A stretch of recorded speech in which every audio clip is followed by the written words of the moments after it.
두 번째로 WKS의 주요 개념에 대해서 설명드리겠습니다. 이 부분은 세 번째로 제가 이제 실습을 하게 될 텐데, 주요 단계별, 개발 단계를. 그때 이제 이 주요 개념을 알고 계시면 이해하기가 편해서 먼저 좀 굉장히 좀 헛갈릴 수 있는 새로 배우는 어떤 개념들이 있거든요. 이것들을 먼저 좀 배우고 실습에 들어가는 걸로 하겠습니다. 첫 번째로 이제 그러면 머신러닝 기반의 어떤 어프로치를 하고 있는데 어떤 엔진을 갖고 있느냐는 질문을 제가 많이 받았어요. 그래서 IBM으로부터 이제 어떤 전체적인 내부의 디테일한 것까지는 전달을 받지 못했지만 사이어 엔진이라는 거를 가지고 있고 이것을 통해서 학습을 한다는 거를 전달을 받았어요. 그래서 Statistical Information and Relation Extraction 이라는 이제 약자고 사이어라고 부르고 있습니다. 그러니까 저희가 트레이닝 데이터가 이 사이어 엔진을 통해서 트레이닝하고 빌드를 하죠. 그러면 사이어 어노테이터가 나오고 얘가 이제 ML 어노테이터라고 보는 거죠. 이 ML 어노테이터가 학습이 완료된 모델인 거고요. 여기에 언신 데이터, 그러니까 블라인드 데이터가 들어가면 그러니까 학습에 사용되지 않은 데이터죠. 블라인드 데이터가 들어가면 그 도메인에 맞는 멘션, 엔터티, 릴레이션, 멘션, 릴레이션 이런 것들을 뽑아주는 거죠. 이제 요 네 가지 개념에 대해서는 이제 뒤에 더 자세히 설명드리고 이렇게 익스트랙션을 해주는 해당 도메인에 특화된 어떤 엔터티하고 릴레이션을 뽑아주는 걸 학습을 했고요. 그것들을 그 결과물로 이제 어노테이터, 사이어 어노테이터, 그러니까 머신러닝 어노테이터죠. 얘가 나온 것을 디플로이를 해줍니다. 웩스 혹은 NLU 혹은 WDS에 디플로이를 하게 되는 거죠. 여기서 타입 시스템을 좀 설명을 드릴게요. 타입 시스템은 그 사이어 엔진의 레포지터리예요, 일종의. 그러니까 사이어 엔진이 뭔가를 학습할 때 이 타입 시스템이 없으면은 걔가 어떤 멘션 타입인지, 엔터티 타입인지, 릴레이션 타입인지를 모르기 때문에 이것을 미리 정의를 해야 됩니다. 그래서 좀 이제 뒤에 더 자세히 각각을 다 설명드릴 텐데 이제 크게 이 멘션 타입, 엔터티 타입, 릴레이션, 멘션 타입, 릴레이션 타입은 자바 이제 코딩을 해보셨으면 좀 의미를 더 확실하게 아실 텐데 자바의 클래스라고 보시면 돼요. 그리고 멘션, 엔터티, 릴레이션, 멘션, 릴레이션은 그 타입의 각각 인스턴스라고 보시면 됩니다. 이렇게. 인스턴스 개념이라고 보시면 돼요. 각각을 좀 이제 자세히 한번 들어가 볼게요. 첫 번째로 이제 멘션의 정의에 대해서 이제 알아볼 텐데, 자, 버락 오바마 is the president of the United States 하고 He visited London this year 했습니다. 이 문장이 들어와서 얘가 멘션을 익스트랙션을 했다고 가정을 하면 이런 식으로 나오죠. 버락 오바마, 프레지던트, 유나이티드 스테이트, he, 런던. 이런 거 이제 멘션은 영어 사전에 찾아보면 이제 언급이라고 나오죠. 뭔가 언급이 된 거죠. 이 단어에 대해서. 근데 얘는 이 멘션은 보통 이제 이렇게 정의를 하는데 이게 얘기가 좀 어려워요, 사실은. 뭐 디펜던시 트리 기반에서 명사 또는 수식어를 포함한 명사구를 상호찬조 해결을 통해 후보들로 추출한 결과다. 굉장히 어려운데 사실 각각의 멘션은 같은 의미를 가질 수 있어요. 이렇게. 요거 세 가지 버락 오바마, 프레지던트, 히는 같은 거죠. 지금 현재 유나이티드 스테이츠랑 같은 멘션은 없는데 예를 들어서 뭐 US 뭐 이런 식으로 시작되는 게 뒤에 있었다. 그러면은 US라는 것도 멘션이 되는 거죠. 그래서 멘션이 가진 정보를 보면 여기 보시면 엔터티 타입, 그다음에 멘션 타입, 멘션 클래스, 롤 이렇게 네 가지가 있고요. 이런 것들을 이제 애트리뷰트라고 부릅니다, 저희가. 애트리뷰트라고 부르고요. 그 네 가지 애트리뷰트에서 조금 설명을 드리면 엔터티 타입은 각각 얘가 person이냐, organization이냐, GP, geographical, political entity냐, 뭐 location이냐, 뭐 이런 것들을 타입을 지정을 하는 거고요. 멘션 타입은 얘가 고유명사인지, 뭐 그냥 명사인지 아니면 대명사인지 아무것도 아닌지 이런 것들. 멘션 클래스는 특정 참조니 1번 참조냐 부정 정량 참조. 이게 좀 어렵습니다. 이 개념은 지금은 설명은 안 드릴게요. 그다음에 롤은 뭐냐면 이 엔터티 타입이 그대로 내려오는데요. 보통은 이렇게 내려오는데 이 런던 같은 경우에 GP라고 돼 있지만 이 유나이티드 스테이츠도 GP라고 돼 있지만 이 롤이 다르잖아요. 그러니까 이게 런던 그러니까 이 컨텍스트, 이 앞뒤 컨텍스트로 봤을 때 이 문장은 로케이션이죠. 오가니제이션이 아니고 뭐 이런 거죠. 유나이티드 스테이츠는 로케이션을 가리킬 수도 있지만 여기서는 오가니제이션으로 이제 쓰인 거고요. 그래서 부가적인 정보를 주기 위해서 롤이라는 그 애트리뷰션이 있는 거죠. 그다음에 엔터티에 대해서 좀 살펴볼게요. 엔터티는 여기 보시면 같은 의미를 가지는 멘션들의 그룹이에요. 그러니까 아까 설명했다시피 같은 텍스트가 들어왔을 때 엔터티 익스트랙션을 하게 되면은 일단 멘션들을 보고 이게 같은 의미를 다 같이 버락 오바마를 가리키거든요. 그래서 이런 같은 의미를 가지는 멘션들의 그룹을 이제 엔터티라고 부르시면 되고, 엔터티도 애트리뷰션이 있어요. 그래서 엔터티 타입과 엔터티 서브 타입이 있고요. 릴레이션 멘션은 앞에 보시면은 멘션과 엔터티의 관계가 릴레이션 멘션과 릴레이션의 관계가 같아요.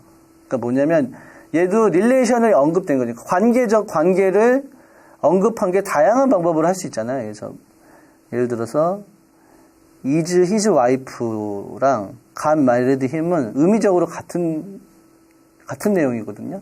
같은데 표현을 달리한 거잖아요. 그러니까 이런 것들이 멘션이죠. 언급한 거죠. 어떤 릴레이션을 언급한 건데 좀 다르게 표현했고 그것들을 각각 멘션, 그 릴레이션 멘션이라고 하는 거죠.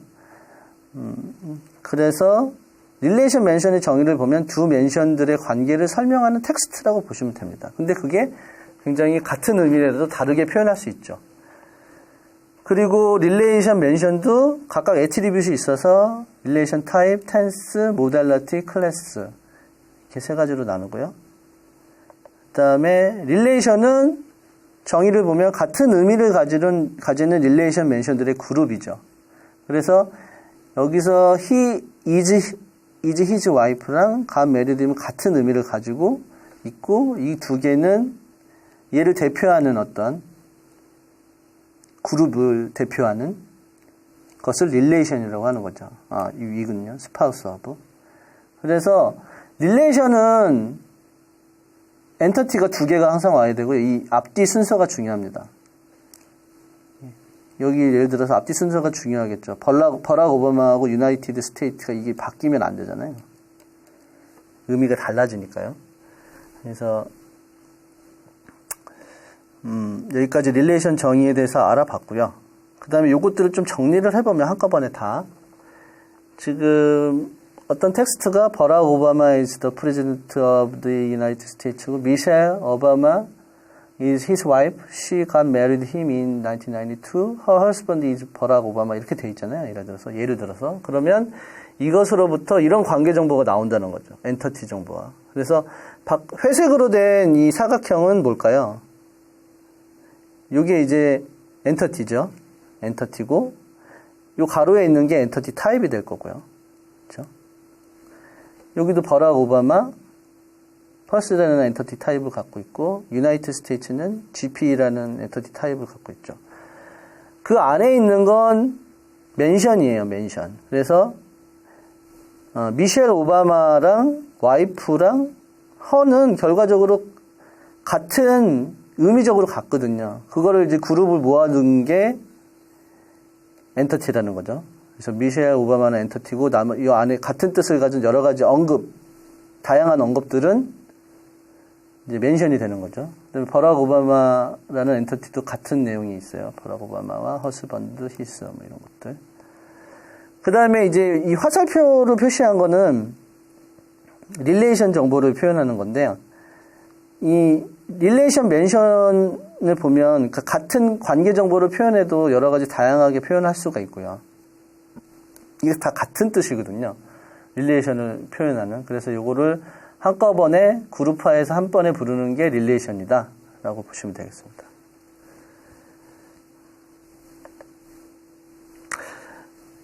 제가 이제 인터 어노테이터 어그리먼트, IAA라고 이제 약어로 부르는데, 인터 어노테이터 어그리먼트에 대해서 설명을 좀 드리면, 인터 어노테이트 어그리먼트는 꼭 필요한 과정이에요. 그래서 제가 말씀드렸다시피, 한 사람의 어노테이터가 하는 게 아니라 여러 명의 어노테이터가 이 어노테이션을 하게 되는데, 그 어노테이션의 품질은 다양한 사람의 의견이 여러 가지 뷰를 봐야 높아지거든요. 그래서 이 합의하는 과정, 그러니까 서로 어노테이터가 달리 어노테이팅을 하는 엔터티 타입을, 같은 단어를 두고도 다양하게 엔터티 타입을 정의할 수 있기 때문에, 그러니까 사람의 보는 뷰에 따라서 다르게 표현할 수 있고 다르게 판단할 수 있기 때문에, 그런 여러 가지 그 의견을 합의를 보는 과정이 인터 어노테이터 어그리먼트라고 하는 과정이라고 보시면 되고요. 이거는 이제 두 가지 방법을 통해서 품질을 높이게 되는데, 하나는 매크로 어널리시스가 있고, 두 번째로 마이크로 어널리시스가 있습니다. 그래서 매크로 어널리시스는 그 웩스가 이런 통계 정보를 보여주는 화면이 있어요. 그래서 각 엔터티 타입에 대해서, 예를 들어서 이 F1 값을 보여줍니다. 이렇게. 근데 이 엔터티 타입은 지금 0.29인데 수치가 굉장히 낮죠. 그래서 이런 통계 정보를 보고, 이 엔터티,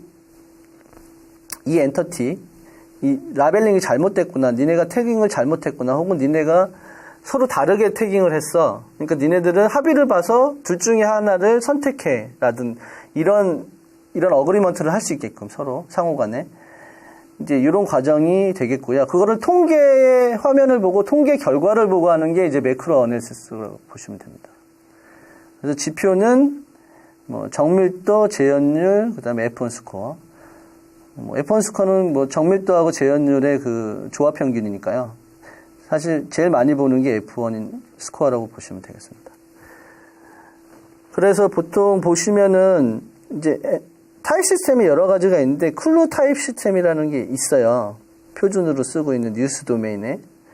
근데 거기서는 이제 수치를 엔터티 타입은 뭐 85%가 나와야 되고, 롤 멘션 타입 클래스는 95%, 뭐 코 레퍼런스는 90%, 뭐 코 레퍼런스 이런 것들은 뒤에 다시 설명을 드릴게요. 그래서 이런 수치들이 있습니다. 근데 이게 뭐 절대적인 건 아니고 참조를 하시면 될 것 같아요.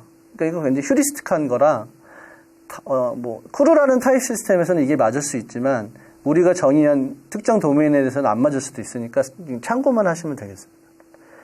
그 다음에 이제 마이크로 어널리시스는 뭐냐면, 매크로 어널리시스는 어떤 통계 정보를 보고 이제 합의를 보는 거고, 얘는 마이크로 어널리시스는 직접적으로 태깅을 한 걸 보고요. 그러니까 A라는 어노테이터가 태깅을 한 거랑 B라는 어노테이터가 태깅을 한 것을 서로 보면서, 실제로 태깅한 것을 보면서 이제 멘션은 어떻게 했는지, 엔터티 타입을 어떻게 했는지, 릴레이션을 어떻게 서로 다르게 이제 어노테이팅을 할 수 있으니까요. 그걸 보면서 서로 이제 합의를 보는 과정이죠. 그게 마이크로 어널리시스라고 보시면 되겠습니다. 그리고 이제 마지막으로 이제 WKS 딕셔너리에 대해서 알아볼 텐데요. WKS에서 이제 딕셔너리를 사용하는 이유는 뒤에서 이제 더 자세히 설명드리겠지만, 결국은 프리 어노테이션을 하는 것에만 사용이 돼요. 프리 어노테이션은. 그러니까 휴먼 어노테이션이 작업량이 많기 때문에 라벨링을 굉장히 많이 해야 되기 때문에, 우리가 기본적으로 해당 도메인에서 많이 쓰는 어떤 엔터티 타입들에 대해서는 딕셔너리를 미리 만들어서 매핑을 해놓고, 그것들에 대해서는 휴먼 어노테이션을 하기 전에 미리 프리 어노테이션을 하는 거죠. 그럼 태깅이 돼서 나오는 거죠. 그러니까 태깅이 어느 정도 된 상태에서 휴먼 어노테이터가 이제 어노테이팅을 시작할 수 있는 거죠. 그래서 시간을 줄여주고 뭔가 집중할 수 있게 해주죠. 특정 엔터티 타입이라든가. 그래서 WKS의 딕셔너리 구조는 렘마라고 하는 이런 것과 포스코드, 그 다음에 서페이스라고 되어 있어요. 그러니까 표제어라 그래서 원형이라고 보시면 됩니다. 원형. 그 다음에 포스코드는 여기 보시면 한글 같은 경우는 이런 식으로 돼 있고요. 명사냐 고유명사냐 뭐 이런 것들. 그 다음에 서페이스는 동의어라고 보시면 돼요. 동의어라고 보시면 됩니다. 그래서 얘를 보시면 IBM은 명사인데 동의어가 이제 이런 식으로 표현할 수 있고 이런 식으로 표현할 수 있죠.